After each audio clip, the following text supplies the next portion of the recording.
Ginulat ni Alex Honnold ang buong mundo matapos niyang akyatin ang Taipei 101 ng walang lubid o safety gear, isang tunay na buwis buhay na stunt na halos hindi kayang gawin ng ordinaryong tao.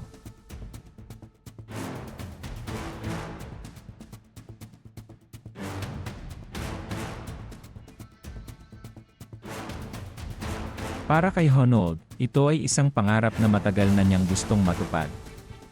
Pero ang mas ikinagulat ng marami, hindi pala ganoon kalaki ang naging bayad sa kanya para sa napakadelikadong hamon na ito. Ayon sa kanya, mas mababa raw ito kumpara sa kinikita ng mga atleta sa mainstream sports, at inilarawan pa niya itong maliit kung ihahambing sa milyon-milyong kontrata ng mga sikat na manlalaro.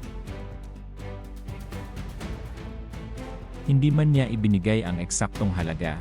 Lumabas sa ulat na ang natanggap niyang bayad ay nasa mid-six figures lamang.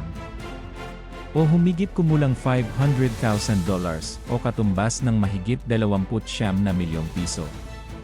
Mas mababa pa ito sa $10 million na inaasahan ng ilan. Para sa iba, malaki na ang halagang ito, pero kung ikukumpara sa laki ng panganib na hinarap niya at sakitan ng ibang sikat na atleta, tila hindi ito kapantay ng kanyang sakripisyo at tapang.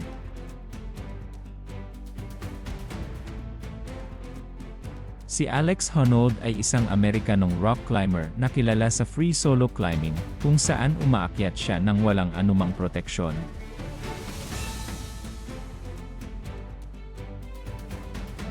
Sumikat siya noong 2017 nang siya ang unang taong umakyat sa El Capitan sa Yosemite nang walang lubid, isang tagumpay na itinuring ng marami bilang isa sa pinakamahuhusay na gawa sa kasaysayan ng sports.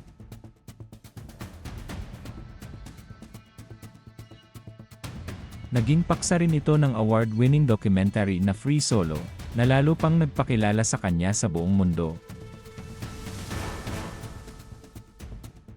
Bata pa lamang si Honnold ay mahilig na siyang umakyat, at sa halip na tumuon sa normal na buhay at trabaho, pinili niyang sundan ang kanyang hilig.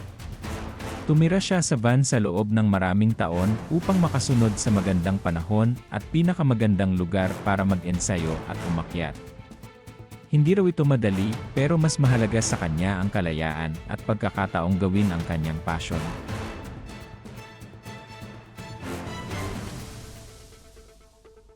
Noong January 25, 2026, matagumpay niyang naakyat ang Taipei 101 sa loob lamang ng halos 1 oras at kalahati, at naging kauna-unahang taong gumawa nito ng mag-isa.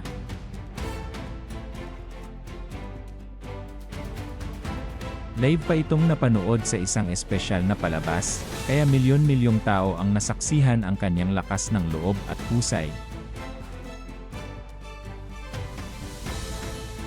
Ipinapakita ng kwento ni Alex Honnold na hindi laging pera ang sukatan ng tagumpay. Para sa kanya, mas mahalaga ang pagtupad sa pangarap, ang hamon sa sarili, at ang inspirasyong na ibibigay niya sa iba. Kahit maliit ang bayad kumpara sa panganib, napatunayan niyang ang tunay na yaman ay ang tapang, dedikasyon, at pagmamahal sa ginagawa.